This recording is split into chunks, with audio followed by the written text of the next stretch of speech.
مساء الخير على حضراتكم. النهارده هنتكلم عن أأمن نوع استثمار في الدنيا. المصريين بيستخدموه منذ قديم الأزل كوسيلة ادخار واستثمار.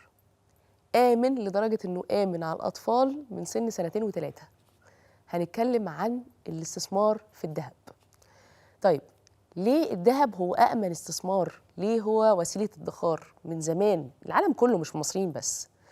عشان هو ممكن ابدا اشتريه من اقل مبلغ ممكن اشتري بيه ذهب وادخل في الاستثمار.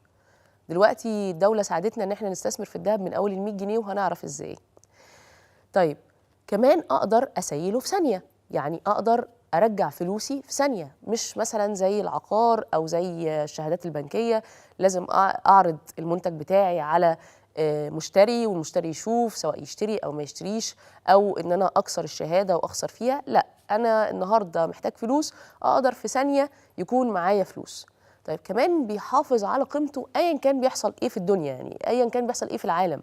يعني الذهب ده في العالم كله، حصل حاجه في ايا كان في البلد اللي احنا فيها، في عملتها، في ايا كان الظروف اللي بتحصل حواليا، في اي حته في العالم اقدر في ثانيه يبقى معايا فلوس. فده خلاه دايما وسيله ادخار ووسيله استثمار. كمان هو بالنسبه لنا بيطمنا للمستقبل. يعني يبقى عندك طفل يجيله دهب في السبوع، تاخد وهو عنده 2 3 تاخد العيديه بتاعته او تاخد هديه عيد ميلاده تجيب له دهب.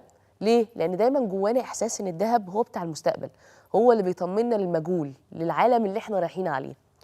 فاصبح هو مش بس استثمار، هو كمان وسيله ادخار. وكمان سهولته في ان انت تقدر تبداه من اول 100 جنيه 1000 جنيه ايا كان الرقم اللي انت هتقدر تدفعه. ده خلاه بيسهل الاستثمار على كل الناس، ويقدروا يكسبوا ويزودوا راس مالهم من خلال الاستثمار في الذهب. طبعا كمان الدوله ساعدتنا بان هي طرحت صناديق ذهب كاستثمار. طيب، صناديق الذهب دي سريعا ايه هي؟ صناديق الذهب دي ان انا اقدر استثمر في الذهب من خلال ابلكيشنز على الموبايل. ادفع فلوس في الابلكيشن، الفلوس دي مثلا 100 جنيه 1000 جنيه ايا كان معاك كام دلوقتي، بيتحولوا في صندوق الاستثمار الى ذهب، يعني اكنك شايل ذهب. الذهب زاد، بتقدر تبيعه برضه من خلال الابلكيشن وفلوسك ترجع لك، وتقدر تفضل تكبر استثمارك من خلال الابلكيشن في صناديق الذهب. طيب، صناديق الذهب ساعدتنا في ايه؟ ما هو زيه زي الذهب العادي؟ لا، ساعدتنا في كذا حاجه. اولا، دايما الذهب زي ما احنا قلنا هو الملاذ الامن والاستثمار الامن لينا كلنا، بس ممكن اخاف انه يتسرق يضيع، شايله حمل يعني. طبعا صناديق الذهب خلتنا ما نشيلش الذهب المادي في ايدينا، انا عندي ذهب بس انا مش ماسكه في ايدي. كمان وفرت علينا المصنعيه، لانه من خلال صناديق الذهب مفيش مصنعيه. ثالثا، سهلت الحياه، يعني اقدر استثمر في الذهب من وانا قاعد في بيتنا بالموبايل، مش محتاج انزل والف وادور، لا، وانا قاعد مكاني اقدر استثمر في الذهب. فده برضو ساعد جدا في الاستثمار في الذهب. طبعا الذهب الفتره دي في تزايد مستمر وملوش سقف ومش واضح هنوصل لحد فين. وطبعا في برنامجنا النهارده وفي حلقتنا النهارده هنعرف هنوصل لحد فين، وهنعرف تفاصيل اكتر عن الاستثمار في الذهب. كمان دخول بقى الاي اي علينا، واحنا الدنيا ما بقتش زي ما هي، كل حاجه عماله حوالينا تتغير. الاي اي داخل علينا بتقله.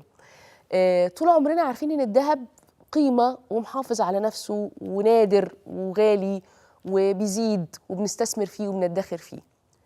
يجي فجاه الصين تعلن عن ذهب جديد، بيقولوا صنعوه، وفي بيقول لا هم عدلوا في التصنيع بتاعه، عدلوا في الخامه بتاعته. احنا مش عارفين، وسموه ذهب الصافي الصلب، وده اخدوا عليه خلاص براءة اختراع.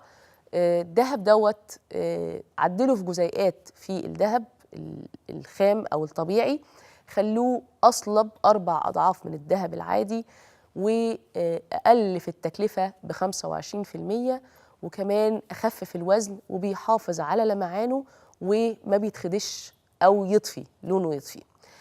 ده برضو حدث كلنا وقفنا قدامه، اللي هو طب يعني هو الذهب كده هيقل؟ طب هو كده الذهب اللي عملته الصين ده هيتحكم في العالم؟ طب كده احنا ممكن يبقى فيه نوع ذهب تاني نشتريه بدل الذهب الأساسي؟ طب الذهب كده يعلى ولا يقل؟ مش عارفين. وكان حدث قوي، وعامل قلق في العالم كله، وهو ظهور الذهب الصافي الصلب. عايزين برضو نعرف تفاصيل عنه أكتر في حلقتنا النهاردة، ونعرف هيأثر في سعر الذهب المتداول اللي احنا بنشتريه ولا لأ. كل دي تفاصيل محتاجين نعرفها عن الذهب.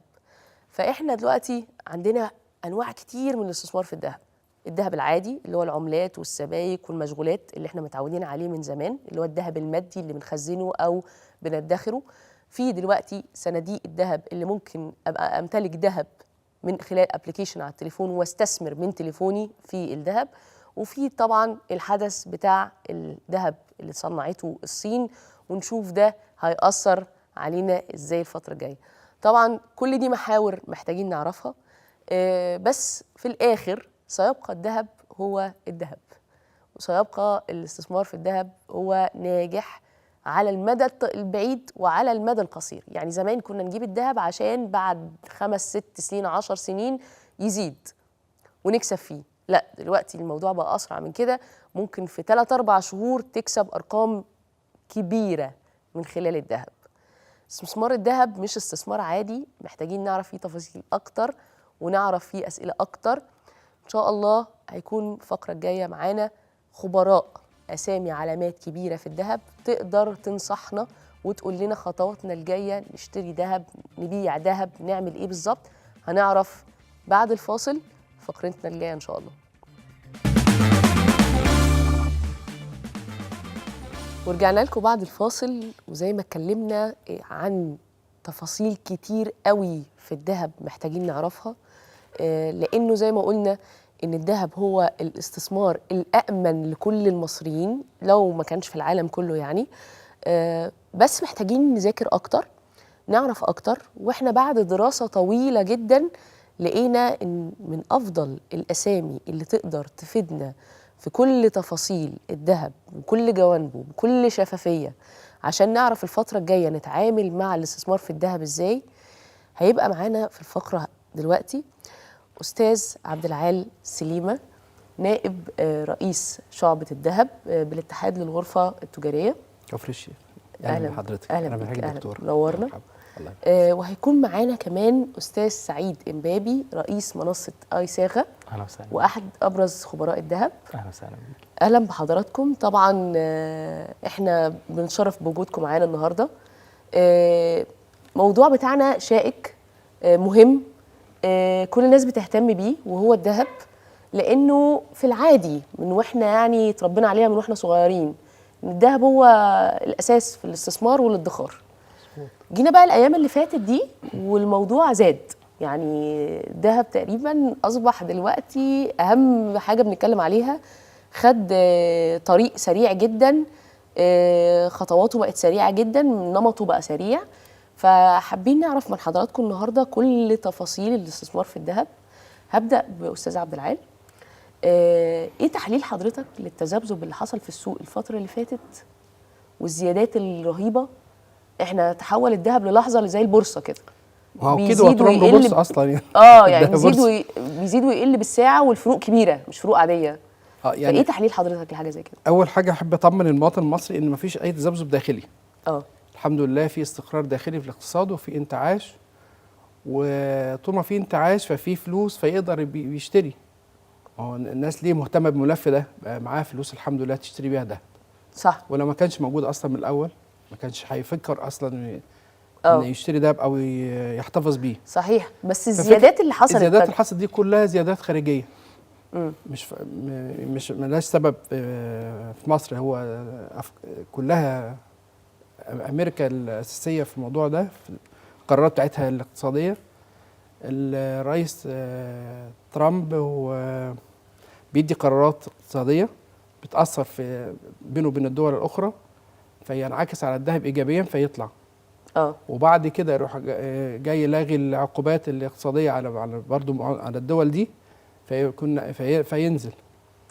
يعني هو كدوله مستفيده من الطلوع والنزول، لانه هو صاحب قرار في الاتجاه اللي هو عارف اول قرار هيطلع وبعد كده اول قرار تاني ينزل، فهو يكون المجموعه الاقتصاديه بتاعته اشترت، والمجموعه الاقتصاديه بعد كده طلع فوق باعت، فهم المستفيدين الاول والاخر.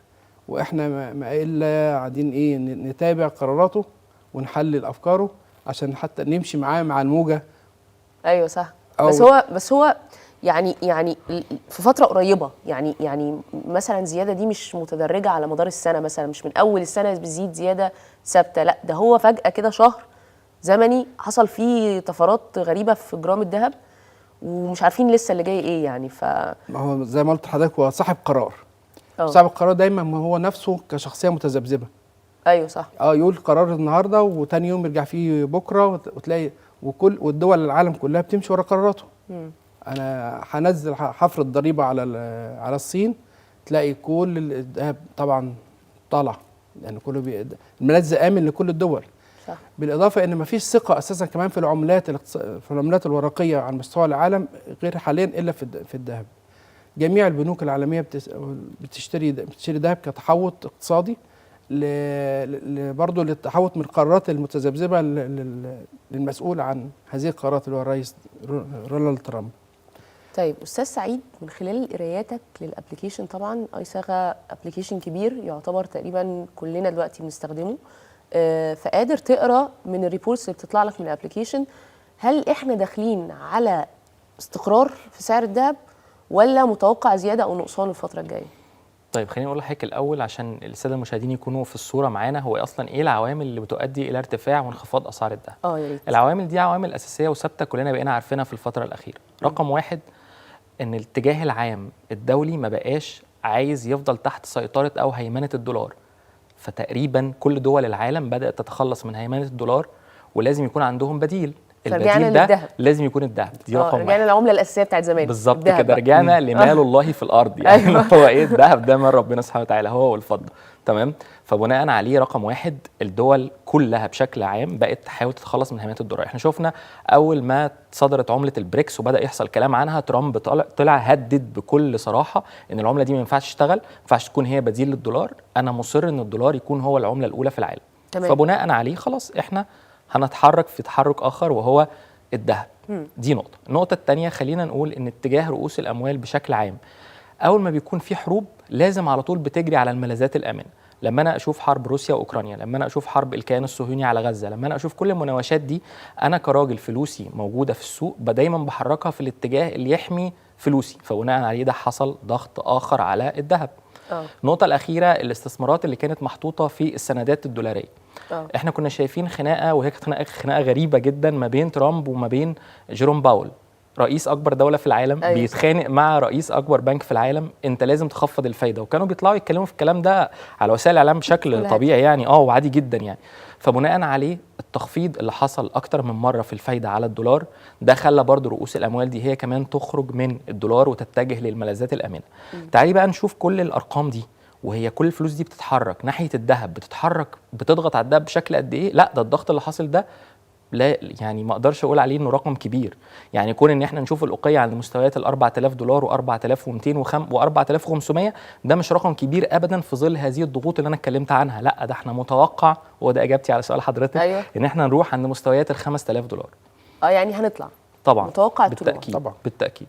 طيب دلوقتي الطلوع مرتبط طبعا بنزول الدولار، على حسب الفكره اللي حضرتك بتتكلم عليها ان احنا بنحاول نطلع بره هيمنه الدولار. مظبوط. فبالتالي طلوع الذهب مربوط بنزول الدولار ولا مش مربوط اصلا؟ احنا كده متجهين للذهب الفتره الجايه بعيدا عن اي عملات تانية. طيب تعالي برضو نوضح للناس الفرق بين كلمه دولار واحنا بنقولها. ايوه. على المستوى العالمي وعلى المستوى المحلي. ماشي.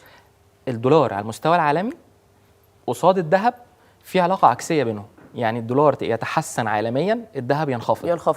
الدولار حالته تسوء او تتدهور، الذهب يرتفع. اوكي. ده على المستوى العالمي. على المستوى المحلي أيوة. سعر الدولار مقابل سعر صرف الجنيه، لو انخفض سعر الدولار ينخفض معاه سعر الذهب، لو ارتفع سعر الدولار يرتفع مع سعر الذهب. صحيح. لان احنا بناخد الأوقية اللي هي النهارده مثلا $4200 بنترجمها في سعر صرف الدولار مقابل الجنيه النهارده. فبناء عليه لو سعر الدولار النهارده انخفض، الذهب في مصر هينخفض، لو سعر الدولار قدام الجنيه ارتفع، الذهب في مصر هيرتفع. بس ده ما حصلش في الفتره الاخيره، علشان احنا في الفتره الاخيره الدولار مستقر عند مستويات 48 47 وربع، بالظبط. 47 ونص، فاحنا بنتحرك في نطاق ضيق جدا. يعني نطاق ضيق جدا ما خلانيش اشوف انخفاضات كبيره في سعر الذهب، وقابل الاستقرار في سعر الدولار محليا ده قابله عالميا ارتفاع كبير جدا في سعر الأوقية.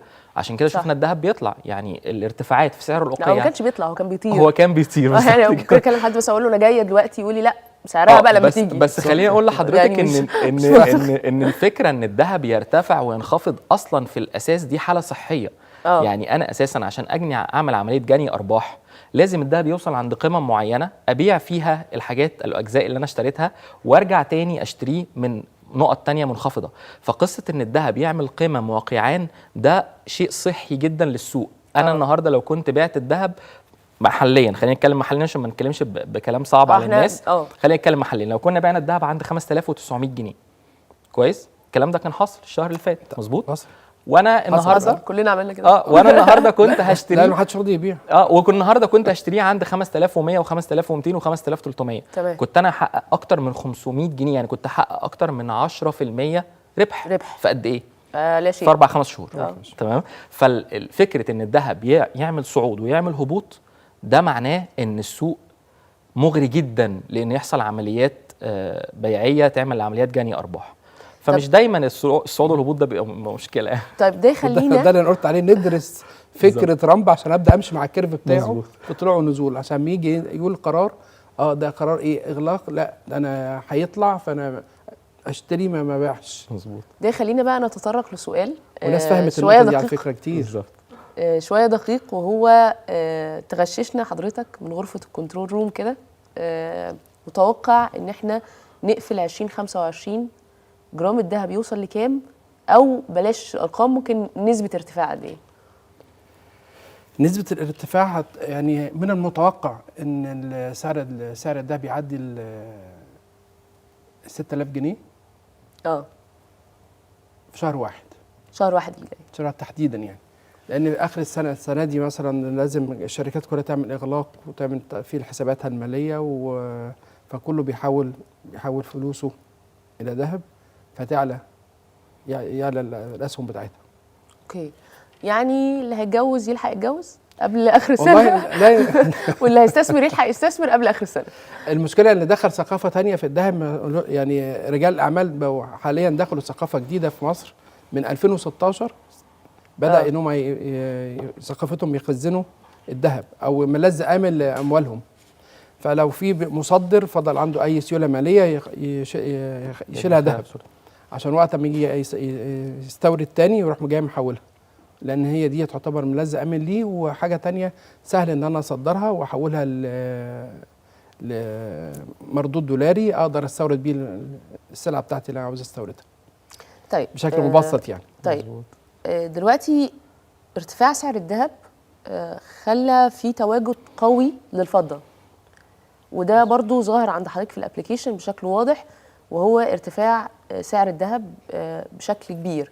هل ده زياده في الفضه، ولا لما الذهب بقى صعب يعني ان احنا نشتريه زي ما كنا بنشتريه قبل كده فخلق سوق جديد الفضه، يعني خلى الناس تروح للفضه؟ يعني ايه السبب في ارتفاع الفضه؟ تمام، خليني برضو اشرح الامور ببساطه وارجع الامور لاصلها علشان الناس برضو تكون معانا في الصوره بشكل واضح. هو الفضه في مصر ارتفعت بسبب ايه؟ بسبب السوق المحلي ولا بسبب السوق العالمي؟ السبب الاول هو السوق العالمي. احنا شفنا الفضه، أوقية الفضه كانت عند مستويات ال 38 دولار. احنا بنتكلم مثلا على السنه دي بس، نتكلم ان احنا دلوقتي وصلنا لمستويات وانا قاعد مع حضرتك دلوقتي ال 54 دولار. فبناء عليه سعر الفضه نفسه عالميا ارتفع. طيب هو ايه اصلا اللي خلى سعر الفضه عالميا يرتفع؟ زياده الطلب الصناعي على الفضه شكلت ضغط كبير جدا جدا جدا على سوق الفضه، بالاضافه الى ان ارتباط الفضه بالاستخراج بالذهب وبمعادن اخرى خلى وجود الفضه او توافر الفضه في السوق ما بقاش زي الاول. فبالتالي الطلب الشديد ده رفع سعر الأوقية، فانعكس علينا في السوق المحلي بارتفاع سعر الجرام في مصر. أنا كنت من أول السنة بتكلم في إن يا جماعة أنا بحاول أعمل مبادرة مع الأطفال أو الشباب الصغيرين، لو أنت حوشت من مصروفك 500 جنيه وده كان الرقم وقتها، اشتري بيهم جنيه فضة. جنيه الفضة ده وأنا بكلم حضرتك النهاردة بقى سعره 900 جنيه، اوكي. تمام. فبناء عليه لو اي شاب صغير كان بيقدر يحوش من مصروفه 500 جنيه في شهر، في شهرين، في 3، اشترى بيهم جنيه فضه في حدود السنه، النهارده لو فكر يبيعه هو قرب من 100% ارتفاع في سعر الفضه. فبناء عليه الطلب على الفضه عالميا رفع سعر الأوقية، زائد ان السوق المصري بدأ ينتبه ان في معدن اخر اسمه الفضه هو مهم، وبدأ يتحرك في السوق، وبدأ يكون ليه سعر. احنا كنا زمان يعني ممكن في الفتره الجايه يبقى شبكه العريس وعروسه، وممكن يبقى استثمار لمستثمر في الفضه. تمام. او الجزء الاول من السؤال، هي هتكون شبكه؟ لا، الفضه هتبقى مش شبكة. هتكون شبكه. الفضه ابدا لن تغني عن الذهب مطلقا. هل والله؟ هي اداه استثماريه؟ طبعا ده امر واقع. انا شايفه ان احنا رايحين ده امر واقع. احنا النهارده الشبكه على فكره النهارده حتى مفهومها اتغير، ويمكن الاستاذ عبد العال يقدر يقول لحضرتك ده اوضح مني. مفهوم الشبكه نفسه بمعناه اللي كنا عارفينه زمان، ان هي 6 غوايش ودبله وكذا صح، وكذا، لا صح. ما بقاش موجود ده النهارده. الشبكه النهارده بقت دبله ومحبس وخاتم، بقت دي خلاص اسمها شبكه. تمام. فبالتالي الفضه مش هتحل محل الذهب ابدا، لان حتى لو رحنا للشبكه في صوره حاجه صغيره وبسيطه هتظل هي ذهب كما كانت. تمام. طيب الجزء الثاني من السؤال، هتكون استثمار؟ طبعا طبعا. انا بتكلم النهارده في ان سعر الفضه السنه دي بس في مصر بناء على سعر الارتفاع العالمي وبناء على ضغط الطلب المحلي قربنا من 100% ارتفاع. على فكره احنا كنا الشهر اللي فات الفضه كانت تخطط ال 100 جنيه في الجرام. زمان لو حضرتك تفتكري كنا لما حد يكون عنده حاجه فضه كان بيرميها في الدرج، ما بيستخدمهاش، بيقول ما لهاش قيمه. النهارده لا، قيمة طبعا. النهارده الناس بتيجي تجيب لنا الذهب الفضه القديمه المتكسره عندهم وبتبدلها بسبيكه. فبناء عليه بقت قيمه السبيكه النهارده الفضه قريبه جدا جدا في الاستثمار من قيمه من الاستثمار في قيمه السبيكه الذهب. بل بالعكس، ده انا النهارده لو عندي قطعه سبيكه كيلو، استثمارها بالنسبه لي انا افضل من قطعه سبيكه 10 جرام في الذهب، لان الفضه ارتفعت باكتر كتير جدا من ارتفاع الذهب السنه دي بس. طيب نرجع تاني للذهب. حضرتك في ناس، بعض المستثمرين يعني بيشوفوا ان العقار والشهادات البنكيه أأمن كاستثمار من الذهب. حضرتك شايف الفكر ده ازاي؟ مظبوط؟ لا صح؟ تمام. خلينا اقول بس تعقيبا على الموضوع الفضه. ايوه. الفضه الفتره الاخيره لما تخطت ال 100 ما كانش سعرها الحقيقي بره 100، لكن زياده هنا وصل 100 لان هنا كان الطلب اعلى من المعروض. مظبوط. واحنا برضو توعيه للمواطن او ملاقي، طبعا انا دلوقتي بعرف الدهب اصله كام بره واصله كام جوه، اذا لقيت الفرق كبير ما اشتريش، لا دي بفرصه بيع. تاني معلش وضح الحته دي اكتر يعني. احنا دلوقتي شغالين على بورصه. تمام. استاذ سعيد وضح، قال كانت لوقيه الفضه ب 38 دولار اصبحت ب 54 دولار. ماشي. اما اجي احسبها على سعر الدولار البنكي هتلاقي سعرها 80. ازاي هي 80 ودلوقتي بيبيعوها في السوق ب 95؟ كده يبقى في فرق في التسعير.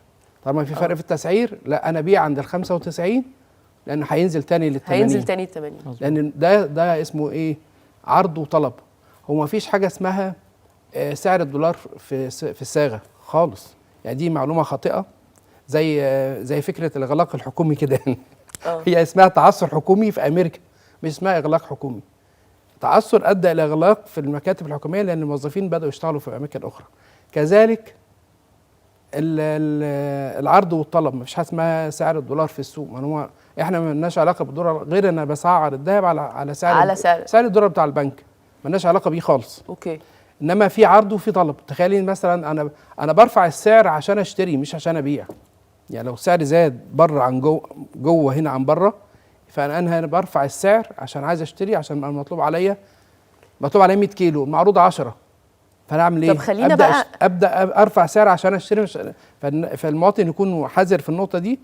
يبيع امتى؟ اما يلاقي السعر جوه اغلى من بره، لا ابيع ما اشتريش. خلينا نتطرق للنقطه دي بقى في الذهب، لانه في ناس قالت في الفتره اللي زاد فيها الذهب بشكل كبير جدا ان ده حصل، اللي هو ايه؟ ان بدا طريقه التسويق بتاعه الذهب او الطلب زاد قوي لما عرفنا انه هيحصل يعني زياده في الذهب. مظبوط. زي اي حاجه احنا في مصر مثلا، لو قلت لك الدواء ده هينقص كلنا هننزل نشتريه، لو قلت لك المنتج ده هينقص كلنا هننزل نشتريه. فده متهيألي حصل في التوقيت اللي اتقال ان الذهب هيزيد زيادات عاليه جدا، ان كلنا حتى لو ما كناش ناويين نشتري ذهب في الفتره دي نزلنا اشترينا ذهب. حصل في اول 23 لما كله جرى على الذهب، والذهب كان عدى سعره جوه مصر زاد 1000 جنيه عن بره، لانه انا مطلوب عليا طن معروض 10 كيلو.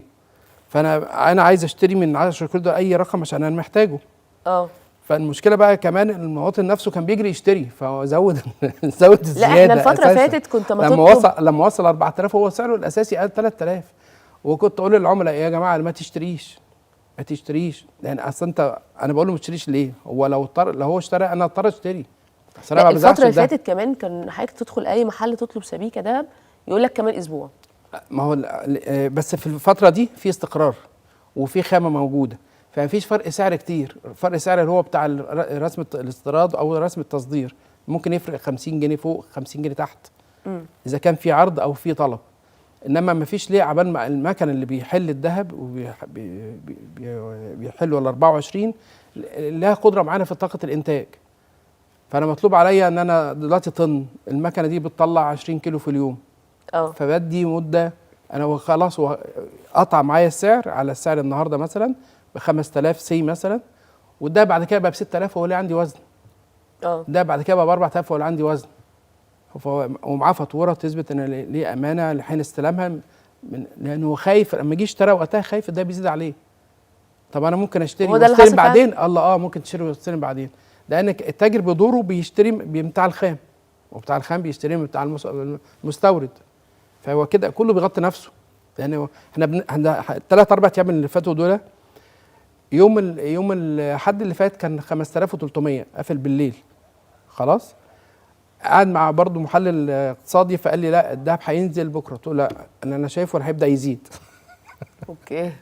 ما هو كل واحد بيفكر من وجهه تحليل نفسه يعني.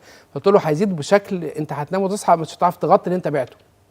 اوكي. ده اللي حصل للثلاث 4 ايام اللي فاتوا دول، كان 5300 تصحي الصبح تلاقيها يعني فتح يوم الاثنين 430، تاني يوم 530، النهارده 635. طيب انا هستاذن حضرتك هنطلع فاصل. احنا هنطلع فاصل، نرجع من الفاصل مركزين قوي، لانه هنعرف هل الزياده اللي حصلت في سوق الذهب كانت ناتجه عن زياده الطلب ولا ده سعر الذهب الحقيقي، ونعرف اكتر هل الفتره الجايه الذهب في زياده مستمره ام استقرار. ورجعنا لكم تاني من الفاصل، وعايزين نعرف بقى سؤال صريح رده يبقى بسيط.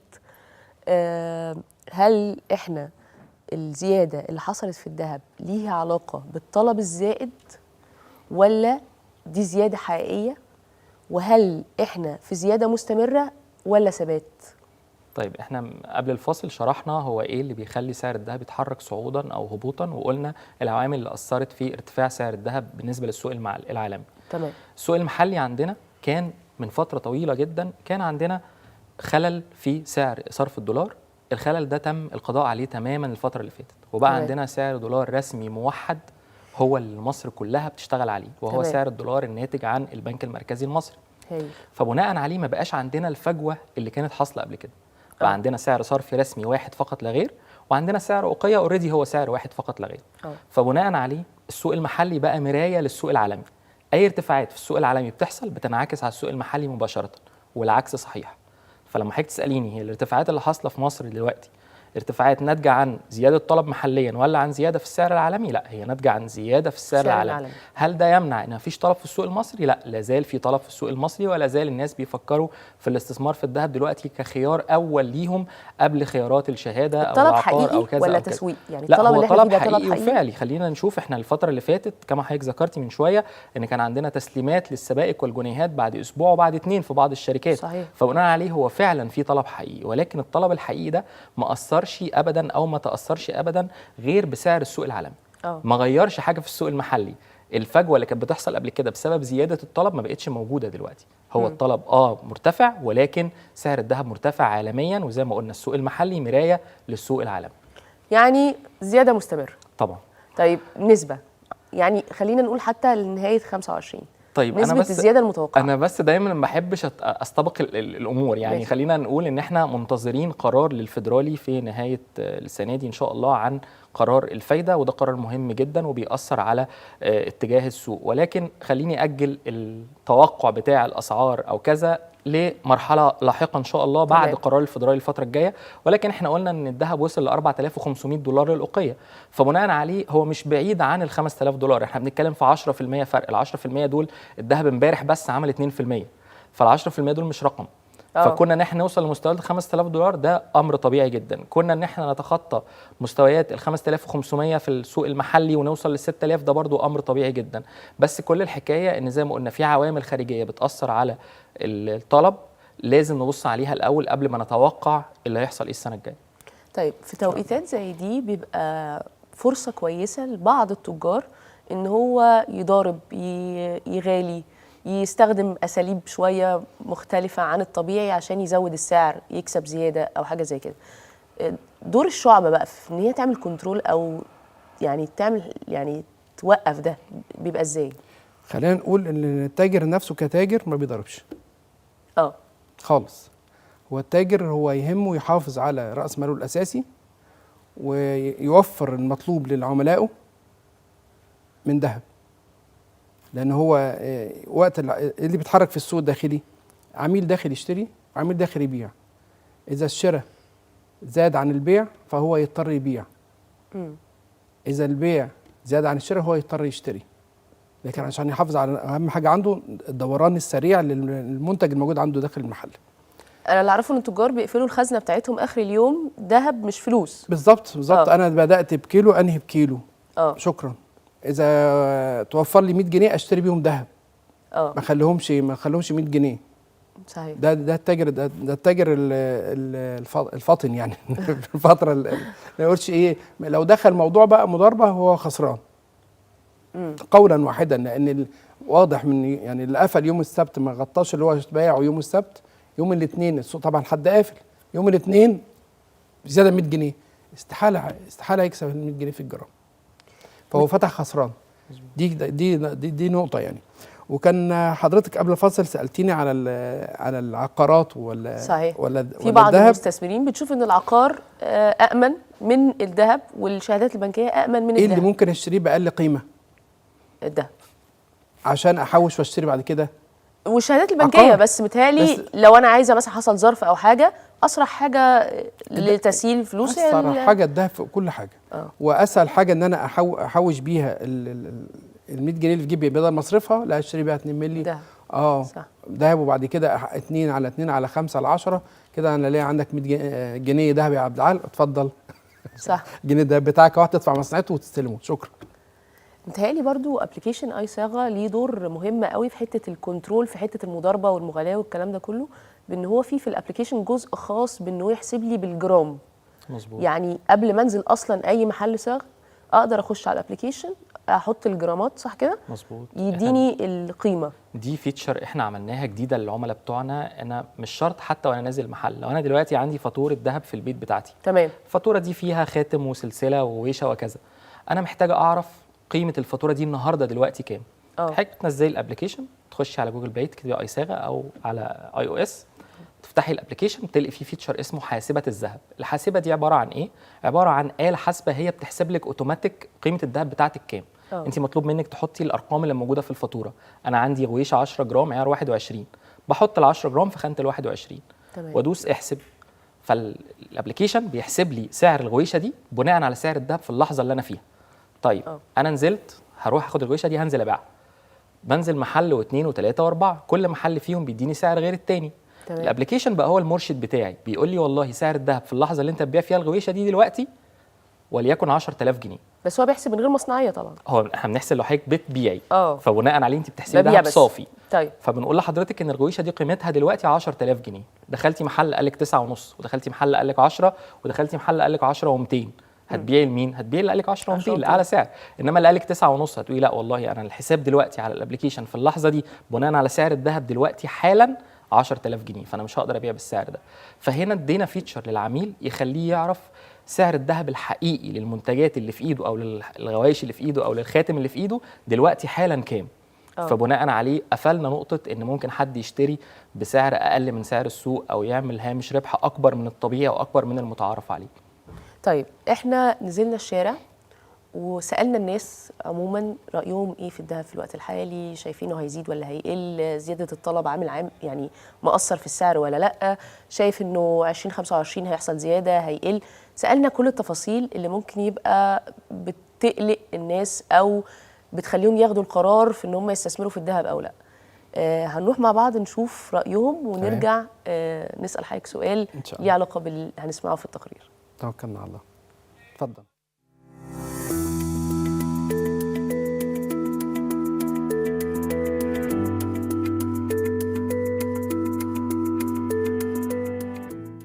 لو معاك مبلغ من المال تستثمره في ايه؟ الذهب ولا تحوش الفلوس؟ طبعا لا، استثمره في ذهب. لو حوشته كفلوس هو بيفقد قيمته. لا اكيد استثمار ذهب. لا استثمره في الذهب.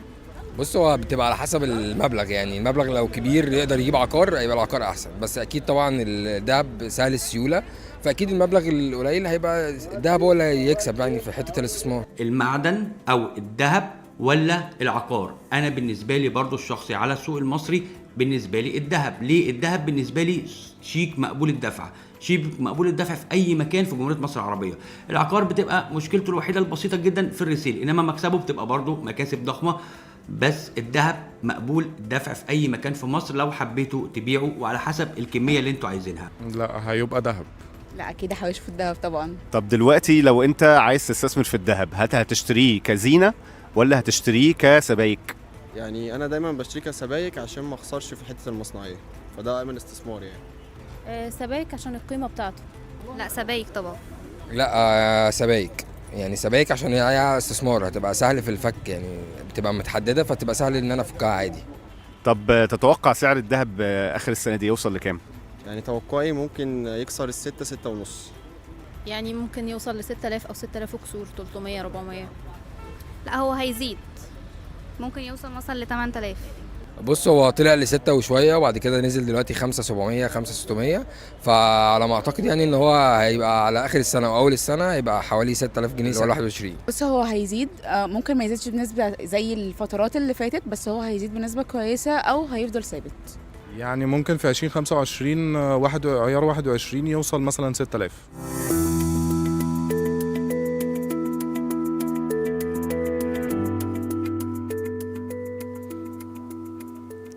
طبعا زي ما حضرتك شفت تقريبا كله اختار الذهب او اغلبه. زي ما حضرتك قلت فعلا هو فكرته في قيمته ان احنا نقدر ندخل الاستثمار في الذهب باي رقم ممكن بالظبط كده، واطلع منه باي وامن بسهوله. وزي برضو ما في راي ان هو زي الشيك مقبول الدفع، ففي اي لحظه انا احتجت الفلوس اقدر استفيد منها واي كميه. طيب دلوقتي كمان الدوله ساعدتنا اكتر في الاستثمار في الذهب طبعا، وخلت فعلا ان من اول 100 جنيه ممكن استثمر في الذهب، وده عن طريق يعني الصناديق، صناديق الذهب او الاستثمار في صناديق الذهب اللي اتعرضت تقريبا من 4 اماكن مختلفه، منها البنك الاهلي وصناديق اخرى. كنت عايزه اعرف من حضرتك ايه راي حضرتك في الصناديق الذهب وايه ميزتها للمستثمر؟ صناديق الذهب هي طبعا جهه امنه للذهب عن طريق الدوله، ولذلك اتجهوا للاتجاه ان هو الصناديق الذهب من خلال البنوك. حفظ قيمه المال في البنوك نفس حفظ قيمه الذهب دلوقتي بقى مع جهه امنه ليه.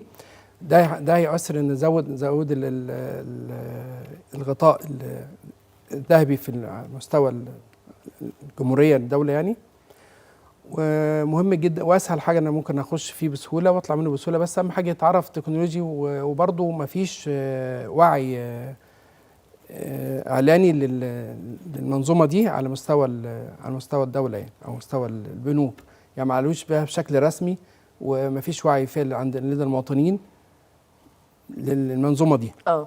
فبنطلب طبعا ان هو يشرحوها بشكل تفصيلي اكتر بحيث يبقى فيها يعني جذب اكتر بالنسبه للاموال او المتدفقه دي. طيب هو سريعا صناديق الذهب طرحتها اكتر من جهه، في 4 جهات طرحت صناديق الذهب. بنقدر نستثمر من اول ال100 جنيه في صناديق الذهب. هي ميزتها شويه ان هي استثمار امن من ان انا اشيل الذهب في البيت. هل ابلكيشن ايساغا في يوم من الايام ممكن يدخل في الحته دي او يبقى ليه دور في الاستثمار في صناديق ده؟ والله ممكن جدا، بس احنا في الفتره الحاليه مركزين اكتر مع الذهب الفيزيكال، مركزين اكتر ان تخشي على الابلكيشن تشتري السبيكه نطلبها من المصنع توصلك لحد باب البيت، ولكن ده لا يمنع اننا عملنا شراكه تسويقيه مع شركه ازيموت في صندوق ايزي جولد. احنا بنعمل عمليه تسويق طيب معلش للصندوق. استاذنك هنرجع تاني، معانا مداخله اتفضلي ونرجع لاجابه السؤال تاني. معانا دلوقتي مداخله تليفونيه من استاذ هاني ميلاد رئيس شعبه الذهب، جاي في وقته. حابين الاول نشكر حضرتك على المداخله ونستفيد من خبرتك. اهلا بحضرتك الاول. اهلا بيكي وبالساده المشاهدين جميعا وضيوفك الكرام. طبعا حضرتك شفت الفتره اللي فاتت اللي بيحصل في سوق الذهب والارتفاعات بشكل عالي جدا. كنا حابين نعرف من حضرتك الارتفاعات اللي بتحصل دي، اللي عرفناه ان هي ارتفاعات مستمره الفتره الجايه، فنقدر الفتره الجايه نحط توقعات للمستثمرين يستثمروا في الذهب بنسب قد ايه، او يوجهوا فلوسهم بنسبه قد ايه للذهب؟ الحقيقه النهارده او كل وقت ولما بيعدي بيثبت الذهب انه الملاذ الامن واللي هو حافظ القيمه مدى الحياه، وبيتزايد ده كل وقت مع الظروف الاقتصاديه اللي بيمر بيها العالم وضعف الدولار اللي هو العمله العالميه حاليا، وتوجه الدول والافراد ناحيه الذهب كبديل قوي جدا في الفتره القادمه. ممكن نشاهد ده يعني. طيب. وبالتالي احنا ابتدينا نشاهد ارقام قياسيه بتتحقق للمره الاولى، وما زالت التوقعات بالمزيد. ممكن في الربع الاولاني ل 26 نشاهد ايضا ارتفاعات وتسجيل للذهب لارقام قياسيه جديده. طيب احنا سالنا بعض الناس عن رايهم، هل الفتره دي الاستثمار في الذهب امن وانجح ولا الاستثمار في العقار او الشهادات البنكيه؟ فاغلب الردود راحت في اتجاه الذهب. حضرتك شايف ان الاستثمار دلوقتي في الذهب هو الانجح ولا العقار؟ يعني ادينا كده رؤيتك وليه، الاهم ليه؟ اهميه الذهب في المقام الاول في تقديري وتقدير معظم الناس ان هو وعاء ادخاري. وانا بقول تعبير كده بسيط اوصل للناس بيه. ادخاري فكره الحصاله.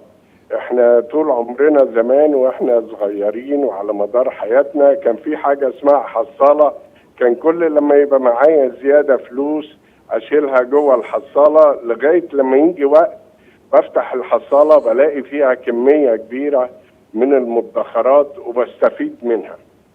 ودي فكره الذهب. انا عايز الناس النهارده تبقى عندها الوعي الادخاري ده في المقام الاول ناحيه الذهب، فتبتدي تشتري الذهب كل لما يبقى عندها فرصه لانها تقتني جزء ولو بكميه بسيطه جدا.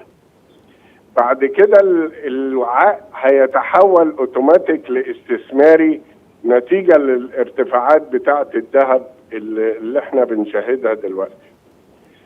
احنا طبعا هننحاز للذهب شويه لعده عوامل عن الاوعيه الاخرى كعقار او شهادات، على اعتبار انه الاماونت بتاعه ممكن يكون القيمه اللي انا بدخر بيها او بستثمر فيها قليله جدا وبنسب ضعيفه، مش مضطر ان انا يكون معايا ملايين عشان اشتري صح. عقار باي مبلغ. هي دي النقطه اللي مخليه الذهب دلوقتي هو الملاذ الاهم في الاستثمار، هو ان هو من اي مبلغ تقدر تستثمر في الذهب.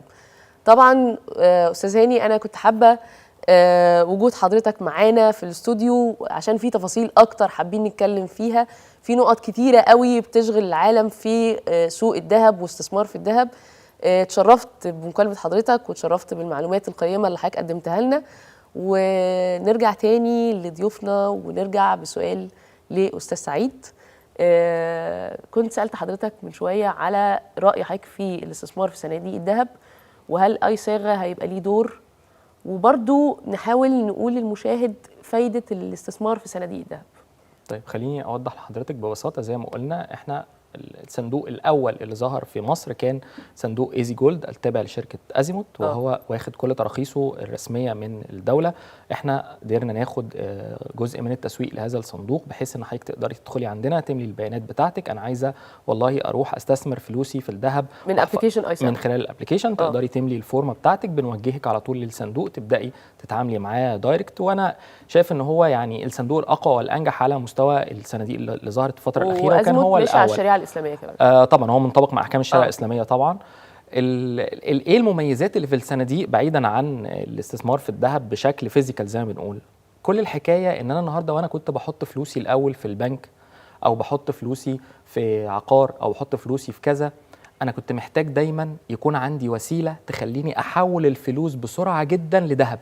يعني احنا شفنا الفترات اللي فاتت كنا بنشوف سعر الدولار بيتغير باستمرار وبيحصل عمليات تعويم وكذا وكذا وكذا، فبالتالي كانت القيمه الحقيقيه للجنيه المصري بتتآكل بسرعه جدا. تمام. فبناء عليه انا عشان احافظ على فلوسي دي كنت محتاج وسيله سريعه تخليني اقدر احافظ على احول فلوسي لذهب بسرعه. الصناديق وفرت ده للناس. طيب لو كنت انا النهارده بحاول اشتري وليكن سبيكه جرام، سبيكه الجرام النهارده 6000 6500. طب سبيكه نص جرام 3000 وشويه، سبيكه ربع جرام حتى لو وصلنا لربع جرام مش هننزل ابدا لحاجه ب 100 جنيه. صح. فبناء عليه الوثيقه في الصندوق كان سعرها 10 جنيه، وكان اقل شراء هو 100 وثيقه، وبعد كده تم تعديل ده لشراء 10 وثائق انك تقدر تشتري ب 100 جنيه او ب 1000 جنيه ومضاعفاتهم. فبالتالي وحضرتك قاعد دلوقتي معايا في الاستوديو، لو قدرتي تحولي فلوسك حالا للصندوق اتحولت الكاش بتاعك دلوقتي حالا لذهب. فبناء عليه ده خلانا نقدر ناخد خطوه في اننا نستثمر في الذهب بسرعه جدا وانا قاعد في البيت من غير ما اتحرك من مكاني.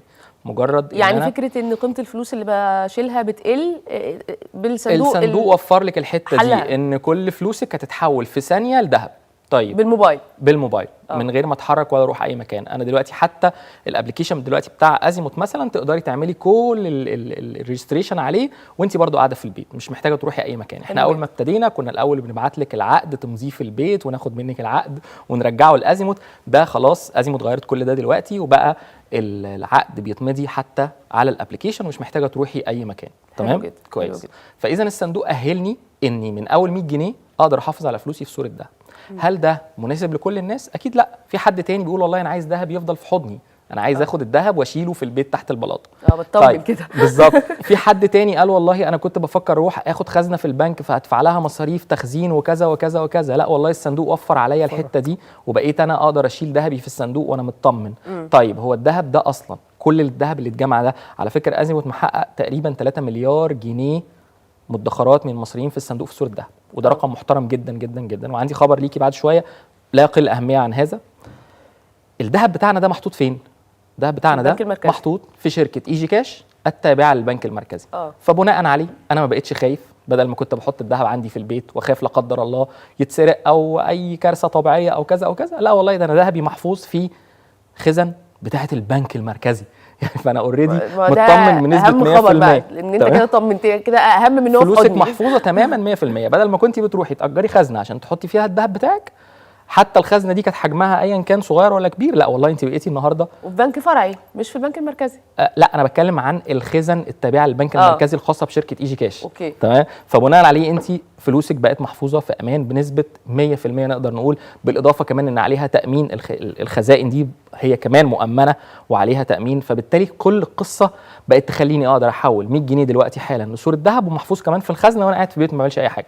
طيب حبيت ابيعه نفس الكلام وانت على الابلكيشن بنفس الكلام بنفس اللحظه، لو سمحت بيع ال 10 جرام بتوعي الزياده بقى اللي حصلت في السوق. بناء انت بتشتري بناء على سعر السوق وبتبيعي بناء على سعر السوق. يعني انت بتشتري وتبيعي على سعر السوق الطبيعي وانت قاعده في البيت زي ما بعتوا لهم حساب بالظبط، زي ما انت حولتيهم بفلوس في حسابهم هو بيرجعوا لك بنفس الطريقه بنفس الكيفيه بنفس السهوله وبنفس السرعه. ده اللي عمله الصندوق. سؤال بقى لحضرتك، سؤال اخير وسؤال مهم. فجرت الصين مفاجاه وهي ان الذهب صنعوا الذهب وسموه الذهب الصافي الصلب. طب خلينا نقول ده هيأثر على سوق الذهب في الاسعار، او الصين هتتحكم في اسعار الذهب؟ تمام. خلينا نقول بس نرجع لمفهوم كده انا لسه برضو عارفه لسه من الاستاذ سعيد، شرف لي، ماشي حبيبي يعني شرف جميل، شرف لي، ان هو هو ما صنعش ذهب. اوكي. هو اعاد تصنيع ترتيب جزيئات الذهب لتواجد هو تكنولوجيا تصنيع، يسمى تكنولوجيا تصنيع الذهب.